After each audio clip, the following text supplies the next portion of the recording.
여러분, 혹시 적국의 간첩이 조국을 배신하는 순간을 목격해 보신 적 있으신가요? 2025년 대한민국에서 실제로 일어난 충격적인 사건입니다. 15년 경력의 북한 정찰 총국 요원이 왜 조국을 버리고 태극기를 선택했을까요? 그 답은 바로 우리가 매일 당연하게 여기는 이것 때문이었습니다. 밤에도 환하게 빛나는 가로등, 24시간 온수가 나오는 수도, 일한 만큼 정확히 받는 월급.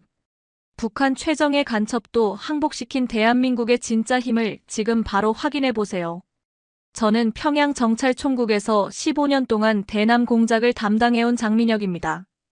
2025년 2월 그날 밤 제 인생을 바꾼 보고서 한 장을 받았습니다. 새벽 2시 지하 상황실. 희미한 형광등 불빛 아래 김일성, 김정일 초상화가 내려다보고 있었어요. 그런데 정찰총국 작전과장이 건넨 극비 문서를 보는 순간 온몸이 얼어붙었습니다. 수령 동지께서 중병으로 쓰러지셨다. 말도 안 되는 소리였어요. 불과 몇 시간 전 조선중앙TV에서는 김정은 동지가 활기차게 군 부대를 시찰하는 모습이 나왔거든요.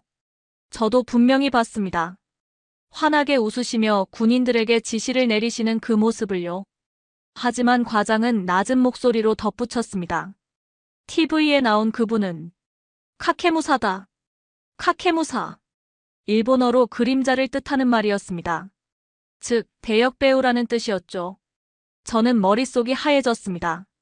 15년 동안 목숨 걸고 충성해온 대상이 사라졌다는 것인가요?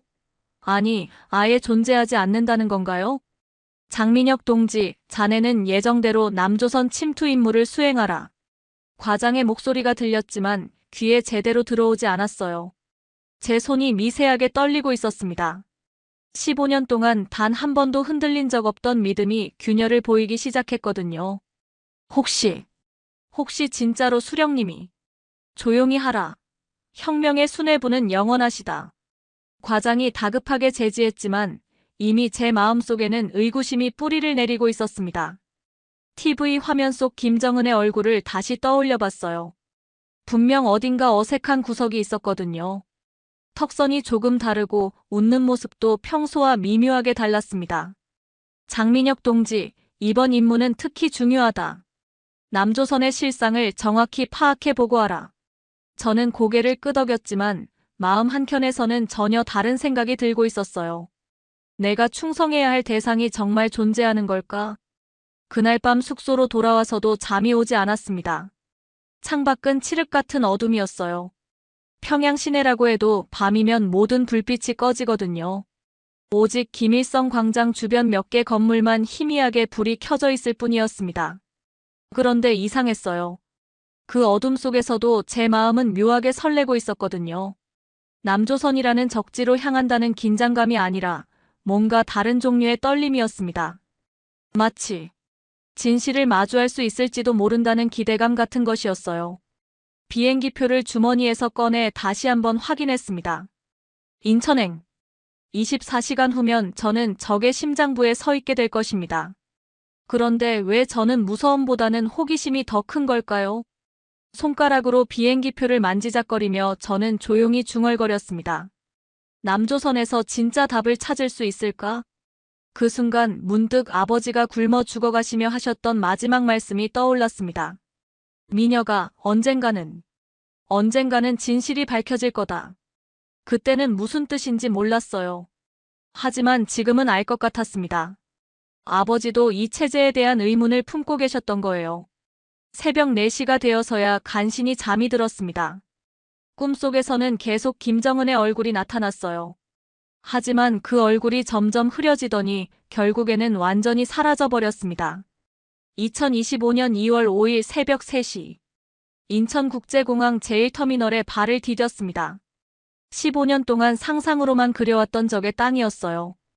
그런데 첫 느낌이 너무 이상했습니다. 밤인데도 불구하고 공항이 환하게 밝았거든요. 북한에서는 밤 11시면 모든 불빛이 꺼집니다. 전력을 아껴야 하니까요. 그런데 여기는 새벽 3시인데도 천장에 조명이 환하게 켜져 있었어요. 심지어 청소하시는 분들까지 여유롭게 일하고 계셨습니다. 전력 낭비가 심각하네. 이런 걸 보고서에 써야겠어. 그렇게 생각하며 입국 심사대로 향했는데 직원분이 저에게 웃으며 말씀하시더라고요. 안녕하세요. 대한민국에 오신 걸 환영합니다. 환영이라는 단어가 귀에 이상하게 들렸어요. 적국에서 간첩에게 환영이라니. 물론 제가 위장 탈북자 신분이긴 했지만 그래도 북한에서는 상상할 수 없는 일이었거든요. 공항 밖으로 나오니 택시가 줄지어 서 있었습니다.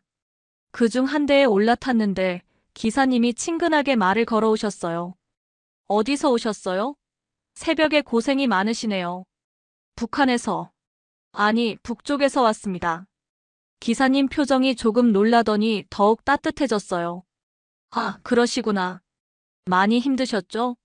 천천히 적응하시면 돼요. 차창 밖으로 올림픽대로가 펼쳐졌습니다. 그런데 정말 놀라운 광경이었어요. 새벽 3시인데도 고속도로 가로등이 쭉 이어져 있었거든요. 북한에서는 상상도 할 수 없는 일이었습니다. 기사님, 저 가로등은 왜 밤새 켜두는 거예요? 전력이 아깝지 않나요? 기사님이 백미러를 통해 저를 바라보며 대답하셨습니다. 전력이 아까워서 시민들 위험하게 두면 안 되잖아요. 이 불빛은 시민들을 위해 켜둔 겁니다. 우리 애들이 밤길 무섭지 않게 말이죠. 그 순간 제 가슴이 쿵했습니다. 시민을 위해서라는 말이 머릿속에서 맴돌았어요. 북한에서는 모든 것이 수령을 위해서, 당을 위해서였거든요. 그런데 여기서는 시민을 위해서라고 하다니. 근데 정말 신기하네요. 새벽인데도 차들이 이렇게 많이 다니고 24시간 사회잖아요. 밤에 일하는 분들도 많고 응급실로 가는 사람들도 있고 그래서 도로가 항상 밝아야 해요. 기사님의 말을 들으며 저는 차창 밖을 계속 바라봤습니다. 정말로 중간중간 응급실 가는 차들이 보였어요. 그리고 편의점들도 밤새 불이 켜져 있었고요. 이게 정말 적국의 모습일까? 마음 한켠에서 이상한 생각이 들기 시작했습니다. 15년 동안 배워온 것과는 너무 달랐거든요. 남조선은 가난하고 미군에게 착취당하는 곳이라고 들었는데 이 불빛들은 뭘까요? 택시가 시내로 들어서자 더욱 놀라운 광경이 펼쳐졌습니다. 24시간 편의점, 심야식당, 밤늦게까지 불이 켜진 아파트들. 그리고 그 모든 것들이 평화롭게 돌아가고 있었어요. 기사님, 여기 사람들은 밤에 무서워하지 않나요? 뭘 무서워해요? 치안이 좋은데. 저 불빛들 보세요. 다 사람들이 안전하게 살라고 켜둔 거예요. 그때 휴대폰에 암호화된 메시지가 들어왔습니다. 북한에서 온 지령이었어요. 남조선의 퇴폐상을 정확히 보고하라. 수령님은 건재하시다. 하지만 제가 지금 보고 있는 건 퇴폐가 아니었습니다. 그냥 사람들이 편안하게 살아가는 모습이었어요. 호텔에 도착해서도 잠이 오지 않았습니다. 방 안은 따뜻했고 온수가 콸콸 나왔어요. 그리고 창밖으로는 여전히 그 불빛들이 반짝이고 있었습니다. 15년 만에 처음으로 의문이 들었습니다. 혹시 내가 지금까지 거짓을 믿고 살아온 건 아닐까? 위장 탈북자로 하나원에 입소한 날은 2025년 2월 10일이었습니다. 가슴이 두근거렸어요. 드디어 남조선의 민낯을 볼 수 있겠다는 생각이 들었거든요. 하나원 로비에 들어서는 순간 천장에서 쏟아지는 햇살에 눈이 부셨습니다. 유리창이 이렇게 크고 깨끗할 수 있다니. 북한에서는 유리창도 작고 늘 뿌옇게 흐려져 있었는데 말이에요. 안녕하세요. 장민영님 맞으시죠? 저는 담당 상담사 이수진입니다. 상담사 이수진 씨가 따뜻하게 웃으며 저를 맞아주었어요. 그런데 이상했습니다. 제가 간첩이라는 걸 모르니까 그런 건지 아니면 진짜로 모든 탈북민에게 저렇게 대하는 건지. 민영님, 여기 계시는 동안 불편한 일 있으면 언제든 말씀해 주세요. 24시간 온수 나오고 세탁기도 자유롭게 쓰실 수 있어요. 24시간 온수라고요? 북한에서는 하루에 한 번, 그것도 미지근한 물이 잠깐 나오는 게 전부였는데. 게다가 세탁기를 자유롭게 쓴다니. 첫날 저녁 샤워를 했는데 정말 깜짝 놀랐습니다. 뜨거운 물이 펑펑 나오는 거예요. 10분, 20분을 틀어놔도 계속 뜨거운 물이 나왔어요. 이게 정말 적국의 모습인가? 룸메이트는 3년 전에 탈북한 류성재라는 분이었습니다. 처음에는 경계했어요. 혹시 제 정체를 눈치챌까 봐서요. 하지만 성재영은 정말 순수하게 저를 대해주었습니다. 미녀가 여기 오느라 고생 많았지? 나도 처음에는 모든 게 다 신기했어. 형, 여기. 정말 모든 게 공짜인가요? 놀랍지? 나도 처음에는 함정인 줄 알았어. 뭔가 대가를 요구할 줄 알았는데 진짜로 조건 없이 도와주더라고. 그 다음날 편의점에 가봤습니다. 신기한 게 너무 많았어요. 카드 한 번 대면 결제가 끝나고 24시간 언제든 문이 열려 있었거든요. 점원분이 저에게 말씀하시더라고요. 처음 오셨어요? 모르는 거 있으면 언제든 물어보세요. 또 친절이네. 그런데 이상한 건 이 친절이 가짜 같지 않았다는 거예요. 뭔가 꾸며낸 것 같지 않고 정말 진심에서 우러나오는 것 같았어요. 며칠 후 일요일에는 근처 교회에 갔습니다. 정보 수집 차간 거였는데 한복순이라는 집사님이 저를 보자마자 반갑게 맞아주셨어요. 어머, 새로 오신 분이구나. 밥 드셨어요? 우리 교회에서 무료 급식 해드려요. 네. 공짜로요? 그럼요. 대가 같은 건 없어요. 그냥 도와드리고 싶을 뿐이에요. 지하 식당에서 김치찌개와 쌀밥을 받았는데 진짜 맛있었어요. 그런데 더 놀라운 건 정말로 아무것도 요구하지 않더라는 것이었습니다. 종교를 믿으라고 강요하지도 않고 뭔가 대가를 바라는 기색도 없었어요. 밤에 숙소로 돌아와서 창밖을 바라봤습니다. 하나원 주변에도 가로등이 줄지어 켜져 있었어요. 그 불빛을 보며 갑자기 눈물이 났습니다. 이 불빛들이 정말 사람을 위한 거였구나. 15년 동안 적이라고 배워온 이 땅에서 저는 처음으로 조건 없는 선의를 경험하고 있었습니다. 하나원에서 3개월 교육을 마치고 사회에 나왔습니다. 첫 직장은 서울 외곽 신축 아파트 건설 현장이었어요. 드디어 남조선 노동자들의 비참한 현실을 볼 수 있겠군. 그렇게 생각하며 현장에 도착했는데 첫날부터 충격의 연속이었습니다. 현장 소장님이 저에게 서류 뭉치를 건네주시더라고요. 민혁 씨, 여기가 근로계약서고요. 시급은 13,000원, 하루 8시간 근무, 초과 근무하면 1.5배로 드려요. 4대 보험도 당연히 가입되고요. 계약서를 받아보는데 손이 떨렸습니다. 시급이 명시되어 있고 초과 수당이 있고 보험까지 있다니. 북한에서는 상상도 할 수 없는 일이었어요. 혹시 이게 정말 다 지켜지는 건가요? 당연하죠. 법으로 정해진 거예요. 만약 안 지키면 사업주가 처벌받아요. 현장에서 일하는 동료들도 놀라웠습니다. 모두들 안전모와 형광색 조끼를 입고 있었고 무엇보다 표정이 밝았어요. 북한의 건설 현장과는 완전히 달랐습니다. 점심시간에 도시락을 먹으며 옆에 앉은 김철수 아저씨가 말씀하셨어요. 민혁 씨, 여기 처음이지? 적응 잘해. 우리나라는 일한 만큼 받는 나라야. 일한 만큼 받는다고요? 그럼. 열심히 하면 돈도 더 주고 승진도 해. 공평해. 그 말을 듣는 순간 가슴이 뜨거워졌습니다. 북한에서는 아무리 열심히 일해도 배급은 똑같았거든요. 오히려 너무 잘하면 개인주의라고 비판받기도 했고요. 첫 월급날이 왔습니다. 3월 말이었어요. 은행 ATM 앞에 서서 카드를 넣었는데 화면에 나타난 숫자를 보고 깜짝 놀랐습니다. 잔액 302만 원. 300만 원이 넘는 돈이 정확히 들어와 있었어요. 한 푼도 빠지지 않고 약속한 그대로 말이에요. ATM 앞에서 한참을 멍하니 서 있었습니다. 북한에서는 월급이라는 개념 자체가 없었거든요. 배급을 주는 것도 제때 안 줄 때가 많았고요. 이게 정말 적국의 모습인가? 그날 밤 고시원 방에서 휴대폰으로 북한의 보고서를 써야 했습니다. 하지만 손이 떨려서 글자가 제대로 써지지 않았어요. 남조선 노동자들은 착취당하고 있다라고 써야 하는데 제가 경험한 현실은 정반대였거든요. 결국 그날은 보고서를 보내지 못했습니다. 거짓말을 쓸 수가 없었어요. 그렇다고 진실을 쓸 수도 없었고요. 아버지가 굶어 죽어가시며 했던 말씀이 다시 떠올랐습니다. 미녀가, 똑똑한 내가 언젠가는 진짜 세상을 볼 거야. 그제서야 아버지의 뜻을 알 것 같았습니다. 아버지도 이미 알고 계셨던 거예요.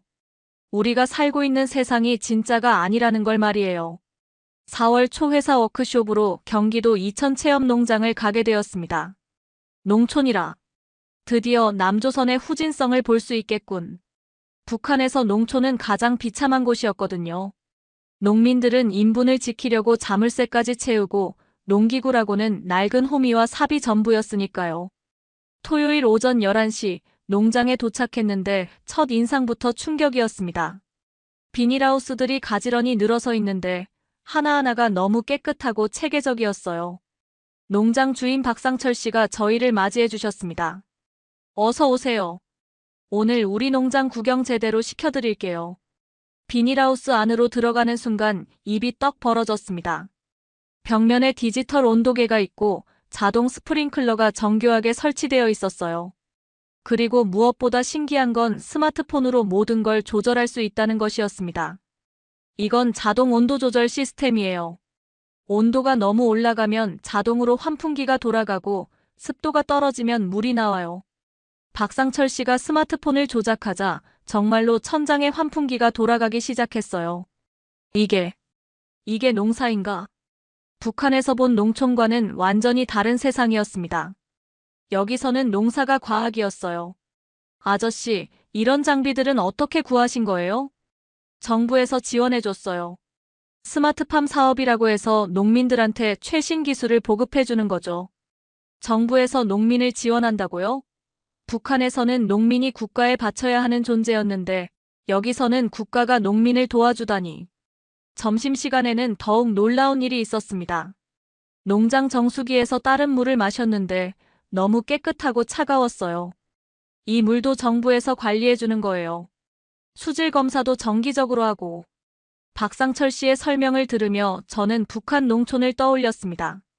우물물도 제대로 없어서 강물을 끓여 마시던 기억이요. 그리고 농기구라고는 소련제 낡은 트랙터 몇 대가 전부였던. 저기 트랙터도 신식이네요. 올해 새로 나온 거예요. GPS도 달려있고 자동으로 밭을 갈아줘요. 연료비도 정부에서 일부 지원해주고. 오후에는 고구마 밭을 구경했습니다.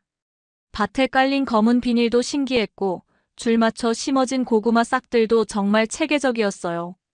이 비닐은 뭐 하는 거예요? 멀칭 비닐이라고 해서 잡초도 막고 수분도 보존해줘요. 과학적으로 농사 지으려면 필수죠. 과학적으로 농사를 짓는다는 말이 계속 머릿속을 맴돌았습니다. 북한에서는 정신력으로 농사를 짓는다고 배웠는데 여기서는 과학으로 짓는다니.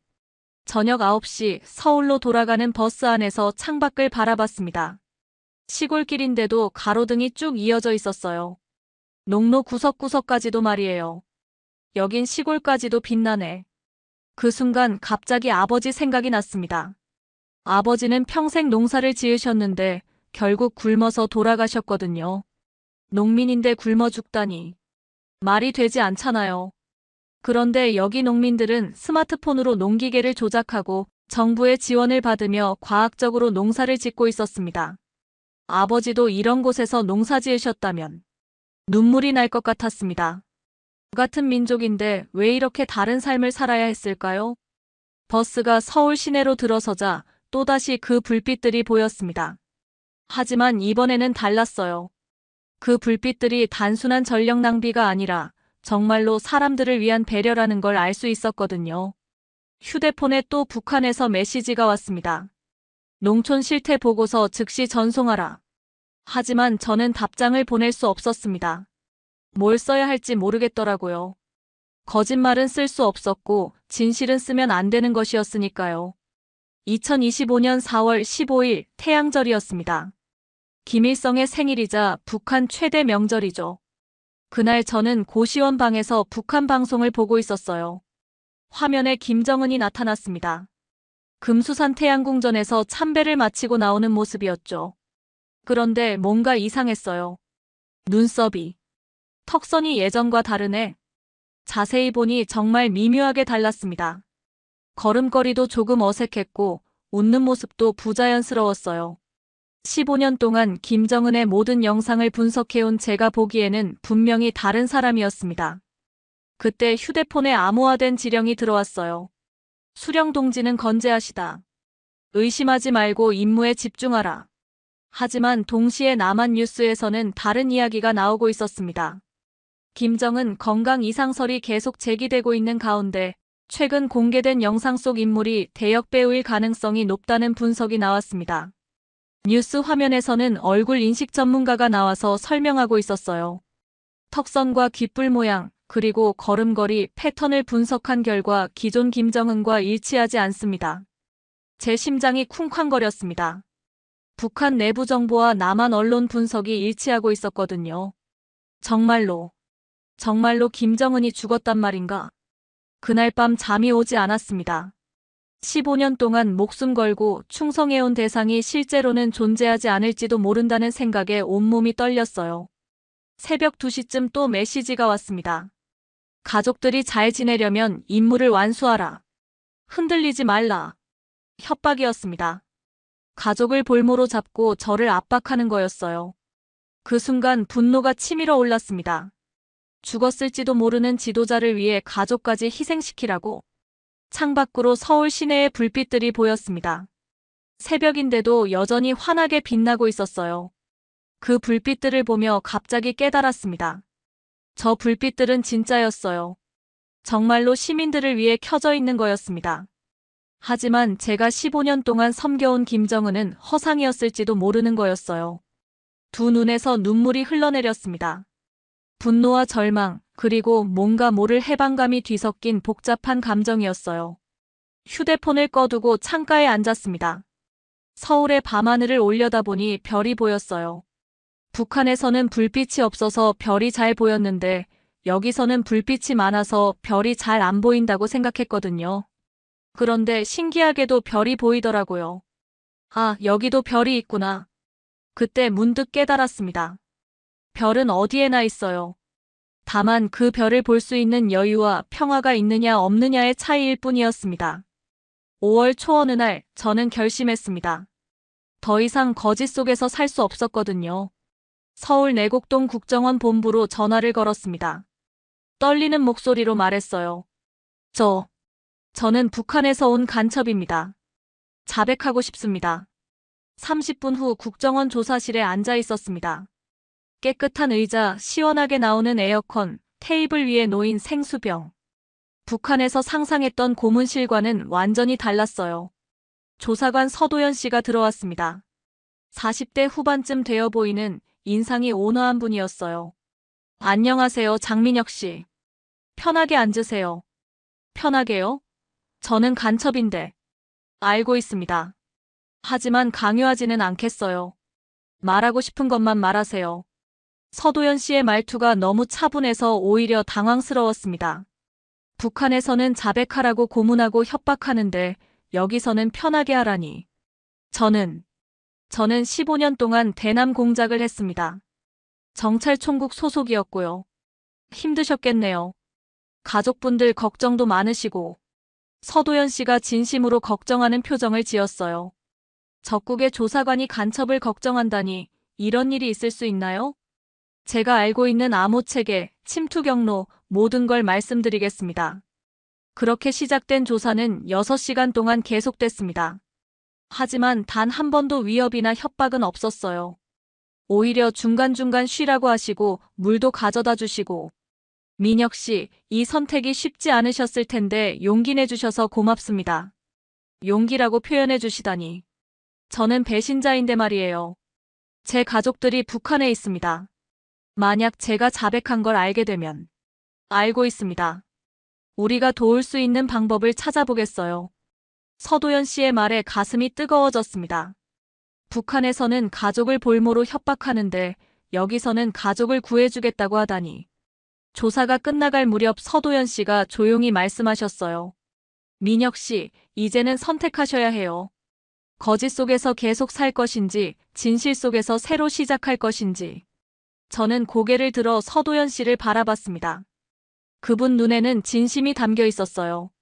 저는 진실을 선택하겠습니다. 그 순간 마치 어깨에서 무거운 짐이 내려앉는 느낌이었습니다. 15년 동안 짊어지고 살았던 거짓말의 무게가 사라지는 것 같았어요. 그럼 이제부터는 우리가 함께 가족을 구해보겠습니다. 서도연 씨의 약속에 저는 처음으로 희망이라는 걸 느꼈습니다. 북한에서는 개인의 희망 따위는 허용되지 않았거든요. 오직 당과 수령을 위한 헌신만 있을 뿐이었으니까요. 조사실을 나오며 뒤돌아봤습니다. 제가 15년 동안 적이라고 여겨온 이 나라에서 저는 처음으로 인간적인 대우를 받았습니다. 그리고 처음으로 진짜 선택을 했어요. 5월 말, 저는 서울 여의도 한강공원 벤치에 앉아 있었습니다. 가족 구출 작전은 아직 진행 중이었지만 적어도 저는 이 땅에서 새로운 삶을 시작할 수 있게 되었어요. 탈북민 지원 단체에서 일하며 저 같은 사람들을 돕고 있었습니다. 오늘도 새로운 탈북민 가족과 상담을 마치고 나서 이곳에 왔어요. 강물 위로 도시의 불빛들이 반짝이고 있었습니다. 서울의 밤은 정말 아름다웠어요. 그 불빛 하나하나가 모두 사람들의 삶이라는 생각이 들었거든요. 집으로 돌아가는 길에 편의점에 들렀습니다. 야식을 사려고 했는데 점원분이 저를 알아보시더라고요. 아, 민혁 씨 아니세요? 어떻게 지내세요? 네, 잘 지내고 있어요. 다행이네요. 적응 많이 하셨나 봐요. 3개월 전만 해도 이런 대화가 신기했었는데 이제는 자연스러워졌습니다. 사람들이 진심으로 관심을 가져주는 게 당연한 일이 되었어요. 집 근처 원룸에 도착해서 거실 창문을 열었습니다. 밤 10시가 넘었는데도 도시 전체가 환하게 빛나고 있었어요. 그때 옆방에서 어린아이 목소리가 들렸습니다. 아빠, 왜 밤에도 불이 꺼지지 않아? 아이 아버지의 대답이 들렸어요. 저 불빛들은 너 같은 아이들이 무섭지 않게 걸어갈 수 있도록 켜둔 거야. 제 가슴이 뭉클해졌습니다. 그 아버지의 대답이 너무 따뜻했거든요. 문득 제가 북한에 두고 온 조카 생각이 났습니다. 8살 된 영희가 어둠 속을 무서워하며 걸어다니던 모습이 떠올랐어요. 북한에서는 밤에 나가면 정말 무서웠거든요. 가로등도 없고 사람도 없고. 하지만 여기서는 달랐습니다. 밤에도 아이들이 안전하게 다닐 수 있도록 불빛을 켜두는 나라였어요. 휴대폰을 들여다봤습니다. 북한에서 온 마지막 메시지가 화면에 떠 있었어요. 배신자의 최후는 처참하다. 마지막 기회다. 저는 그 메시지를 삭제했습니다.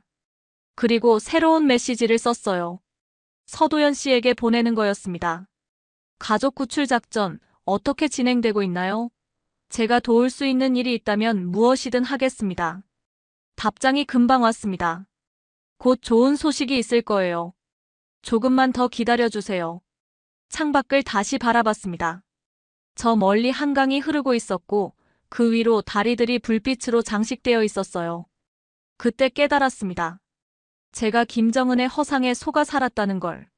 하지만 이제는 자유의 진실을 택했다는 걸. 여기는 사람을 위해 불이 켜져 있는 나라였습니다. 권력자를 위해서가 아니라 평범한 시민들을 위해서 말이에요. 저도 이제 누군가에게 빛을 켜주는 사람이 되고 싶었습니다. 저처럼 거짓 속에서 헤매는 사람들에게 진실의 길을 보여주는 사람이 되고 싶다고요. 한강을 바라보며 조용히 다짐했습니다. 이제는 내가 진짜 빛을 켜는 사람이 되자. 그렇게 저의 긴 여행이 끝났습니다. 김정은의 그림자에서 벗어나 자유의 빛을 찾는 여행이요. 여러분은 어떻게 생각하시나요?